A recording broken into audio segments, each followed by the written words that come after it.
नमस्कार, मैं हूं श्वेता सिंह। कहते हैं कि कोई भी व्यक्ति किसी पर भी विश्वास कर सकता है, लेकिन जब पैसों की बात आती है तो आप हर किसी पर विश्वास नहीं करते। लेकिन कुछ नाम ऐसे होते हैं जो नाम आप अपने पैसों के साथ भी उन पर भरोसा करते हैं, उनकी जो सलाह है, उनका जो मशवरा है उसे लेते हैं। ये सबसे सरल और सामान्य भाषा में मैं अपने मेहमान का इंट्रोडक्शन आपको दे सकती हूँ। डॉक्टर विवेक बिंद्रा, बहुत बहुत स्वागत है आपका। और ये बहुत बड़ा कॉम्प्लीमेंट होता है क्योंकि लोग जनरली अपने पेरेंट्स की, अपने भाइयों की, अपने बहनों की, इनकी बातों पर विश्वास करते हैं। जब अपने पैसे की बात आती है बहुत सोच समझ कर सोचते हैं कि पता नहीं कुछ गलत एडवाइस न दे दे।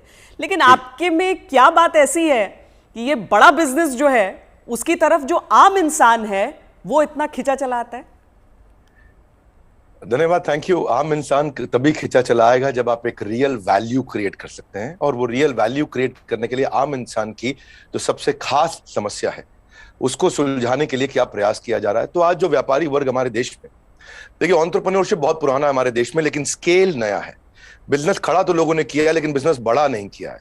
और बिजनेस बड़ा कैसे किया जाए, उसके लिए सोलोप्रेन्योर, एंटरप्रेन्योर के लिए हमने हिंदी भाषा में एक बड़ा बिजनेस, ये प्लेटफॉर्म ऐसा बिल्ड किया है जिससे वी आर हेल्पिंग, और आज बिलियनियर प्रोफेसर्स के साथ में हम उनकी मदद कर पा रहे हैं। लगभग 10 करोड़ लोग हमारे वीडियोस हर महीने देखते हैं, विच इज 100 मिलियन का हमारा मंथली एक्टिव यूजर है, और एक फार रीचिंग इम्पैक्ट है। आज 750 डिस्ट्रिक्ट के अंदर आज हमारे ऑफिस, माइक्रो फ्रेंचाइजी उनके साथ में नीचे जाके एक आम आदमी का हैंड होल्डिंग कर रहे हैं। अपना ये एक मुद्दा है कि रिक्शा वाले को भी हम एक बड़ा एंटरप्रेन्योर टेक्नोलॉजी के साथ एनेबल, साधारण भाषा में सिखा के उसे कैसे आगे बढ़ा दें। अच्छा, सुना है कि आपको कुछ गिनीज बुक रिकॉर्ड्स में भी नाम है, कई सारे रिकॉर्ड्स हैं इनफैक्ट। धन्यवाद, थैंक यू। हाँ, ठीक बात है। हालांकि ये वर्ल्ड रिकॉर्ड बनाना हमारा गोल नहीं है, वो एक आउटकम है। गोल हमारा था कि क्या हुआ पेंडेमिक में।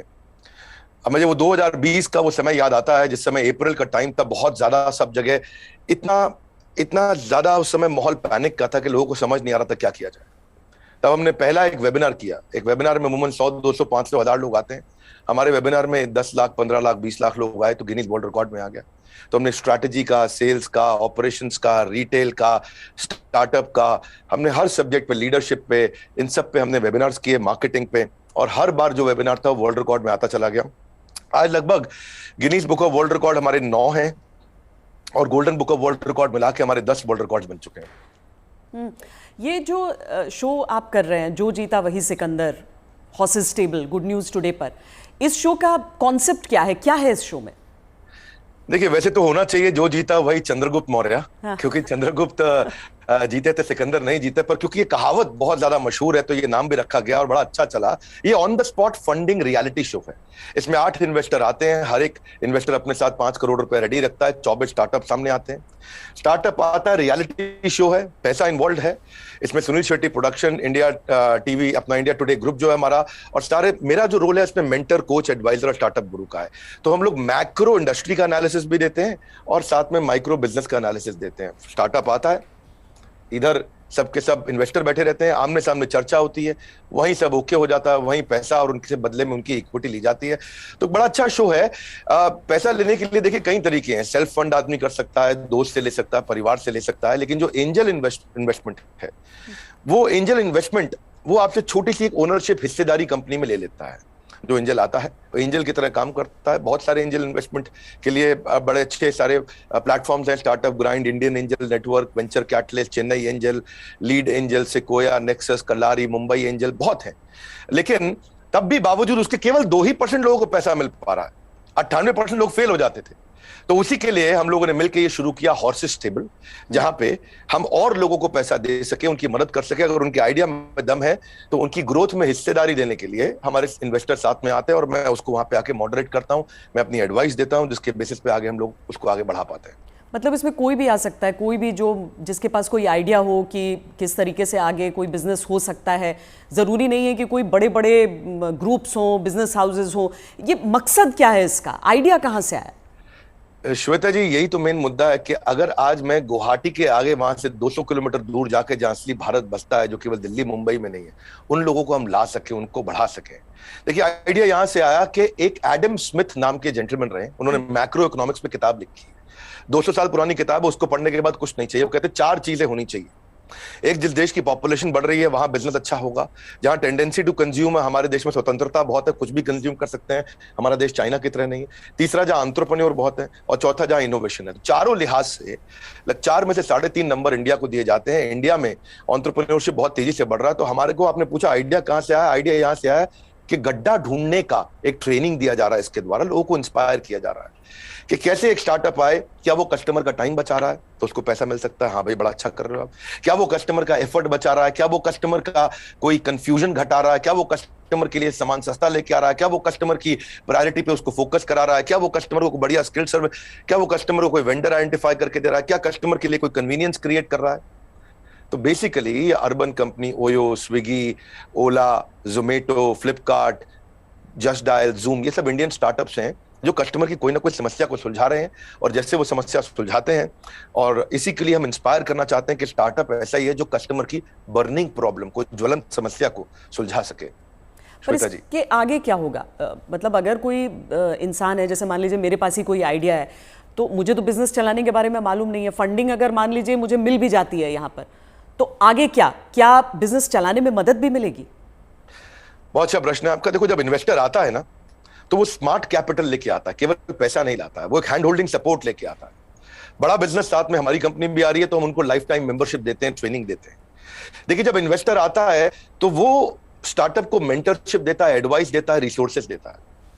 तो इसीलिए ये जो हॉर्सेस टेबल है, जो हमारे आज यूट्यूब चैनल पे आ रहा है, जीएनटी पे आ रहा है, गुड न्यूज टुडे, और अच्छा नेटवर्क आपने चालू किया है, तो ये हम यहाँ पे इन्वेस्टर एक स्टार्टअप को आगे जाके और फंड रेज करने में मदद करता है कि सीरीज ऑफ इन्वेस्टमेंट पिचेस डाल सके। हर स्टेज पे उसके साथ इन्वॉल्व होता है। एक आइडिया स्टेज से रेवेन्यू जनरेटिंग स्टेज तक इन्वेस्टर साथ में जुड़ता है। कई बार तो इन्वेस्टर अपना फ्री ऑफिस स्पेस भी देता है। अगर आपकी कंपनी छोटी है, आप हमारे ऑफिस से आकर शुरू कर सकते हो। उनको डिजिटल मार्केटिंग सपोर्ट देता है, टेक्नोलॉजी बनाने में, मैन पावर लाने में। तो ऐसा नहीं, इतना ही नहीं है, बल्कि मैं आपसे ये भी बताऊंगा कि फंड का इस्तेमाल कैसे हो रहा है, इस पर भी स्टार्टअप आकर के स्टार्टअप के ऊपर इन्वेस्टर नजर रखता है। इन्वेस्टर देखता है कि ड्यू डिलिजेंस करता है, उनको स्मार्ट कैपिटल देता है, उनके नेटवर्क को बढ़ाता है, उनको फ्यूचर इन्वेस्टर अट्रैक्ट करने में पूरी मदद करता है, उसको ब्रांड बिल्डिंग करता है, उसका माउथ पीस बन जाता है। वो केवल पैसा नहीं इन्वेस्ट करता है, वो उसको पूरी गाइडेंस देता है आगे, उसको बिल्कुल हॉक आई के साथ में जुड़ा रहता है, उनकी रिपोर्ट्स लेता है हर हफ्ते, हर महीने। ऐसा नहीं कि जैसे लिस्टेड कंपनी तो क्वार्टरली रिपोर्टिंग करते हैं, इनसे तो हर महीने रिपोर्ट किया। तो स्टार्टअप पे कड़ी नजर भी रहती है कि वो पैसा कैसे इस्तेमाल कर रहा है, और उसको हैंड होल्डिंग करके सपोर्ट करके ग्रोथ के लिए भी मदद की जाती है। इसीलिए इसी लिहाज से हॉर्सेस टेबल एक रेवोल्यूशनरी कॉन्सेप्ट है जो आज जीएनटी के साथ बड़ा बिजनेस मिलकर के लेके आया है। ये बड़ी अच्छी चीज़ है, क्योंकि थोड़ा तो मार्गदर्शन भी चाहिए सबको, लेकिन नज़र भी रखनी ज़रूरी है। लेकिन एक थ्योरी ये भी है डॉक्टर विवेक बिंद्रा कि स्टार्टअप्स का बबल एक क्रिएट हुआ था, और वो जो बुलबुला है वो अब धीरे धीरे फूट रहा है। आपकी क्या सोच है इस पर? नहीं, मैं ऐसा बिल्कुल नहीं मानता। ये कोई बुलबुला नहीं, ये रियल सब्सटेंस है। अगर ये बबल है तो हमें मानना होगा कि 700 मिलियन इंटरनेट यूजर भी इंडिया में बबल है। इंटरनेट यूज करना बंद कर देंगे क्या लोग? आज UPI card payments, net banking, transaction, ये सब बंद हो जाएगा। अक्टूबर में ही साल $100 बिलियन की ट्रांजैक्शन यूपीआई पे इंडिया में हुई है। ये स्टार्टअप का नतीजा है। रेवोल्यूशनाइज किया है डिजिटल ट्रांजैक्शंस को, ये स्टार्टअप का नतीजा है। बहुत सक्सेसफुल स्टार्टअप्स आ रहे हैं। 42 नए यूनिकॉर्न एक साल में आए हैं। आप समझिए, जितने यूनिकॉर्न 10 साल में बने, यूनिकॉर्न का मतलब 7,500 करोड़ की कंपनी, जितने स्टार्टअप 10 साल में बने, उतने ही स्टार्टअप पिछले एक साल में भी बन गए। तो ये बबल नहीं है। इंडिया इस समय टॉप 3 यूनिकॉर्न प्रोड्यूसर में जो स्टार्टअप के है उसका नाम आ चुका है। यानी कि हर 9 दिन के अंदर हमारे देश में एक नया $1 बिलियन स्टार्टअप पैदा हो रहा है। स्टार्टअप जो है ना, ये अब 2011 में 9.5 साल लगा करते थे, और उसके बाद ये समय कम होता चला गया। 2012 से जो स्टार्टअप आया वो 4.5 साल में $1 बिलियन हो गए। आप ये समझिए कि ट्रैवल एजेंसी जो होती थी वो Goibibo, Thomas Cook, MakeMyTrip में आ गई। सरकारी नौकरी घट रही है, स्टार्टअप बढ़ रहे हैं। पेपर अब डिजिटल हो गया है, किताबें किंडल में मूव कर गई हैं, बिजली अब सोलर होती जा रही है, रिटेलर अब अमेजॉन, फ्लिपकार्ट और रिलायंस पे मूव कर गया है, गाड़ियां ड्राइवरलेस हो रही हैं, ब्लॉकबस्टर सीडी को खत्म करके यूट्यूब, अमेजॉन प्राइम, नेटफ्लिक्स आ गया है, सेल फोन के बिल अब घट रहे हैं, इंटरनेट के बिल बढ़ रहे हैं, गाड़ियों की सेल घट रही है, ओला उबर बढ़ रहा है, रेस्टोरेंट शटडाउन हो रहे हैं, ऑनलाइन फूड डिलीवरी बढ़ रहा है। आज बच्चों को जो है ऑनलाइन स्टडीज उनकी बढ़ गई है, प्राइवेट कोचिंग घटती जा रही है। इसका मतलब क्या है? जो स्टार्टअप है ना, वो एक रेवोल्यूशन है। पहले कबूतर चिट्ठी लेके जाता था, आज व्हाट्सएप चिट्ठी लेके जा रहा है। इसके बीच में बहुत लंबी जर्नी थी, और सिलिकॉन वैली में कम से कम 15 स्टार्टअप ऐसे बैठे हैं जो व्हाट्सएप के खात्मे की तैयारी कर रहे हैं। और नेक्स्ट जो रेवोल्यूशन आएगा, नेक्स्ट सिलिकॉन वैली आने वाले समय में बेंगलुरु से शुरू होकर के भारत से ही आगे निकलेगा। वाह, क्या बात। लेकिन कई स्टार्टअप्स फेल भी तो होते हैं, कई स्टार्टअप्स फेल हो जाते हैं, इसकी वजह क्या रहती है? श्वेता देवी, ऐसा स्टार्टअप फेल होने के मेन 8-10 बड़े कारण होते हैं। पहला तो कोई डिफरेंशिएशन ना हो, आप वही कर रहे हो जो बाजार में सब कर रहे हैं। दूसरा, फोकस की कमी हो, सारी चीजें करने में लगे हैं, फोकस नहीं है। तीसरा, उनकी एग्जीक्यूशन की स्पीड कमी है। चौथा, अगर बिजनेस अच्छा ले भी आए तो रिकरिंग रेवेन्यू नहीं है, वो कस्टमर के साथ माल दो पैसा लो रिश्ता खत्म।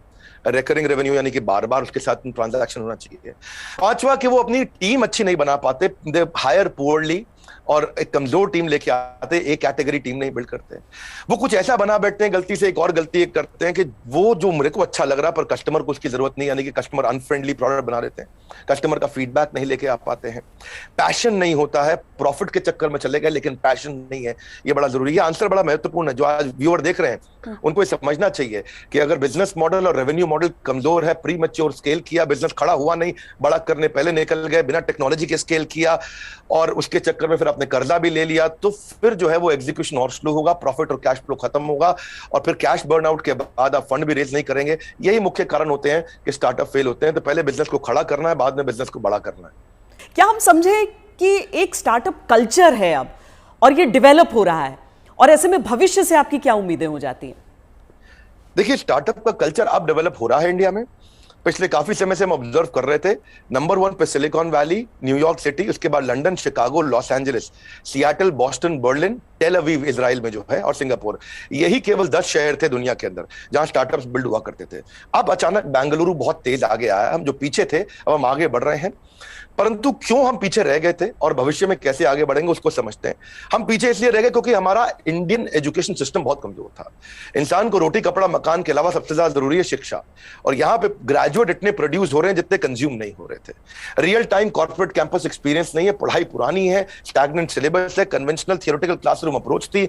इस चक्कर में अंडर एम्प्लॉयमेंट जो है वो अनएम्प्लॉयमेंट से ज्यादा बड़ी समस्या है। आज राजनेता लोग सबके सब हमारे यहाँ पॉलिटिक्स में अनएम्प्लॉयमेंट की बात करते हैं, लेकिन अंडर एम्प्लॉयमेंट कितनी बड़ी बात है कि अब ग्रेजुएट पोस्ट ग्रेजुएट को 14,000 रुपए की तनख्वाह मिलती है, पीएचडी होल्डर को आज अगर 20,000 की तनख्वाह मिल रही है तो कितना बुरा हाल है। लो इंडस्ट्री डिमांड है, इनकॉम्पिटेंट फैकल्टी है, जो कॉलेज में पढ़ा रहा है उसको पढ़ाना नहीं आ रहा, कॉलेज में प्रोफेसर वो बन रहा है जिसको कोई नौकरी नहीं मिल रही है।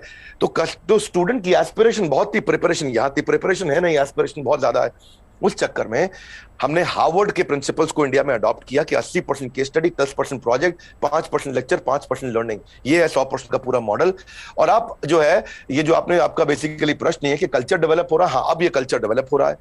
ओरिजिनल क्वेश्चन आपका यही है कि कल्चर ऑफ इनोवेशन आ रहा है, और इससे ना इकोनॉमिक एक्टिविटीज, मनी सर्कुलेशन अपने आप इंप्रूव होता है, और इससे देश में फर्क आ रहा है। मेरा कंक्लूजन यही है कि लोगों के पास आइडियाज हैं, कैपेबिलिटी है। हमने जो ये शुरू किया है हॉर्सेस टेबल, जो जीता वही सिकंदर, ये एक ऐसा रेवोल्यूशनरी कॉन्सेप्ट है जिससे एक आम आदमी को भी ना मन में ये फीलिंग आ गया है, यार आइडिया देने पे पैसा मिल सकता है तो मुझे भी कुछ करना चाहिए। केवल आइडिया देने पे पैसा मिल रहा है, भैया तो कमाल हो गया है, मैं भी आता हूं, मैं भी आगे बढ़ता हूं। बड़ा उत्साह इस समय बढ़ रहा है देश का।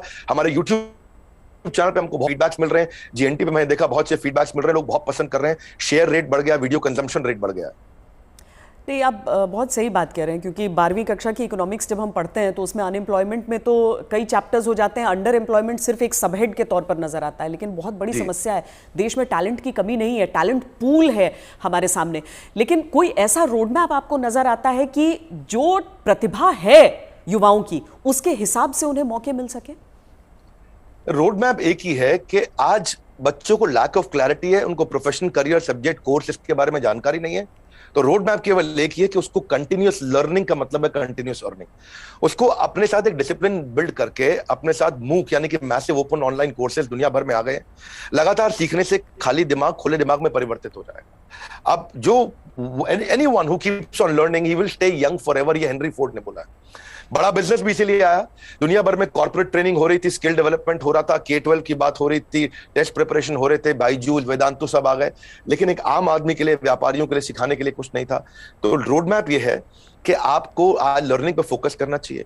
हमने भी उस गैप को समझा, हमने देखा कि कस्टमर के पास आज टाइम नहीं है, क्वालिटी टीचर नहीं है, हिंदी भाषा के अंदर कंटेंट नहीं है, मिनिमम एजुकेशन रिक्वायरमेंट पूरी नहीं कर पाते, आज MBA कॉलेजेस तो बहुत महंगे हैं, MSME के मेंटर नहीं है। तो मैंने उसके लिए हमने बड़ा बिजनेस चालू किया कि लोग आकर के सीखे वहां। क्या मॉडल है? Any time, anywhere, any device. कोई मिनिमम एजुकेशन नहीं चाहिए, वीडियो, वॉइस, वर्नाक्युलर, आपका टाइम हम सेव करेंगे ताकि आप सक्सेस मिले आपको। इजी टू यूज कर दिया है। सारे business planning tool, framework, agreement, उनको डॉक्यूमेंट, स्ट्रैटेजी शीट, हर एक चीज बना के हैंड होल्डिंग के साथ, कोई भी सब्जेक्ट में फंसे वो, strategy, sales, HR, finance, customer service, funding, operations, technology, marketing, admin, legal, production, इस सब में उसको मदद करते हैं ताकि वो आकर के सीखे। तो बेसिकली रोड मैप ये है कि आदमी को सीखना चाहिए। हमने ऐसा किया है कि हमने 750 रुपए महीने पे एक एग्जीक्यूटिव एमबीए उसको कराना शुरू कर दिया है। 1500 रुपए महीने पे हमने एक अडल्ट को एमबीए कराना शुरू कर दिया है। सिखा कौन रहा है मेरे साथ? मेरे प्रोफेसर एक कैटेगरी है, Kent RO, Patanjali, Amul, Morgan Stanley, Somani, Apollo, Ford Motors, इन सबके चेयरमैन हमारे साथ जुड़े हुए सिखा रहे हैं। Dainik Bhaskar, Lal Path Lab, Xiaomi, HDFC limited, जब इनके चेयरमैन एक अच्छा बिलियनियर प्रोफेसर आके सिखाता है और वो लर्निंग देता है और इतनी अफोर्डेबल प्राइस पे देता है, तो उससे रेवोल्यूशन आ रहा है। यही कारण है कि आज देश में बहुत सारे लोग हमारे साथ जुड़े हैं, जिसके कारण हम वो सीख पा रहे हैं, आगे बढ़ रहे हैं। तो रोड मैप सब लोग को मेरा एक ही मैसेज है कि अगर आपको अर्निंग बढ़ानी है तो पहले लर्निंग बढ़ानी होगी। क्योंकि अमूमन ऐसा होता है कि कुछ बड़े बिजनेस हाउसेस, हम सब टाटा बिरला को देखते हुए बड़े हुए, लेकिन वो मोनोपोली है इतना भी समझ में आया, कुछ कठिन शब्द लोग सीखते गए, लेकिन इतना भी साथ में सीखा कि सारा कंट्रोल इन्हीं के हाथों में रहेगा। लेकिन क्या ये स्टार्टअप कल्चर जो है वो बिजनेस डाइवर्सिफिकेशन में मदद कर सकता है? श्वेता देवी, अब जमाना बदल गया है। पहले $1 बिलियन कंपनी बनाने में जो 50 साल लगते थे, 5 साल में बन जाती है। जो हमारे यहाँ टॉप रैंकर सबसे बड़े अरबपति 1950 में थे, उनमें से अब कोई दिखाई नहीं पड़ता है टॉप अरबपति की लिस्ट में हमारे देश में। अचानक जमाना बदल गया है। इनफैक्ट सन 2000 तक भी Naukri.com, मेक माई ट्रिप, इनको 14 साल लगे $1 बिलियन कंपनी बनने में। पर आप उसके बाद देखिए, फ्लिपकार्ट, पॉलिसी बाजार, जोमेटो आया तो इनको 14 साल नहीं लगे, ये 8.5 साल में $1 बिलियन हो गए। पर उसके बाद में देखिए, नाइका, ओयो, उड़ान और ओला इलेक्ट्रिक आया, ये 2 साल 3 साल में $1 बिलियन कंपनीज हो गए। तो अब जो है वो कॉर्पोरेट्स की बपौती नहीं रह गया है बिजनेस। अब पहले हुआ करता था कि बड़ी मछली छोटी मछली को खा जाया करती थी, आज बहुत सारी छोटी मछली मिलकर बड़ी मछली को खा जाती हैं, और उसी रेवोल्यूशन में हम कंट्रीब्यूट कर रहे हैं साथ में। डॉक्टर बिंद्रा, बहुत मज़ा आया आपसे बात करके। और एक चीज़ मैं कहूँगी कि आमतौर पर क्या है कि ये बिजनेस के कॉन्सेप्ट्स जो हैं उसमें अंग्रेजी का इतना इस्तेमाल होता है कि आम लोग कनेक्ट नहीं कर पाते हैं, आंकड़ों का इतना इस्तेमाल होता है कि लगता है कि यार ये तो हमारे बूते की बात नहीं है। आप इतने सिंपल तरीके से समझाते हैं, मुझे लगता है इसीलिए ऐसी चीज़ों पर भी लोग आपकी बात को समझते हैं, आपकी बात को मानते हैं। और ये जो जी, हर एंकर के साथ भी उतना अच्छा नहीं लगता जितना श्वेता देवी आपका इम्पैक्ट है और आज तक का इम्पैक्ट है। मैं तो मतलब मानता हूं उस बात को कि आज तक जितना न्यूट्रल और जितना अच्छा चैनल रहा है, और खास तौर से जो आपने इन्फ्लुएंस क्रिएट किया, तो आपको बहुत बहुत बधाई, धन्यवाद। आपने इतना समय लगाया आज लोगों को इन महत्वपूर्ण पहलुओं पर हम चर्चा कर सके। Thank you so much, thank you so much. धन्यवाद श्वेता जी, थैंक यू।